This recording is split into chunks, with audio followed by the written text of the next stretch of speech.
English lessons.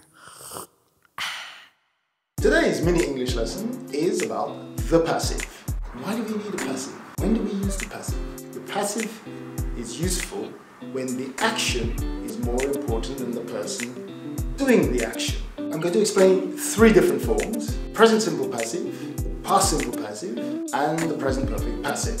Present simple passive, the verb to be with the past participle. Past simple passive was and were plus the past participle.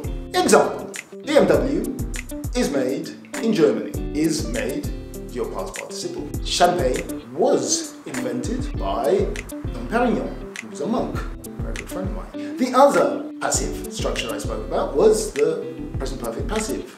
Have been plus the past participle. The work has been done, or the work hasn't been done. The beauty about the present perfect passive is that it gets you out of a lot of trouble. If you have been asked to do something and you have forgotten, do not panic. You have the passive, which will save you. So if you have been asked, have you done that project I gave you? Instead of saying, no, I haven't, you can just say, no, it hasn't been done. And you are free from any blame.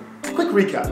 Present perfect passive is used to get you out of tricky situations with the verb to have plus be plus the past participle. Present simple passive, to be, in the present simple plus the past participle.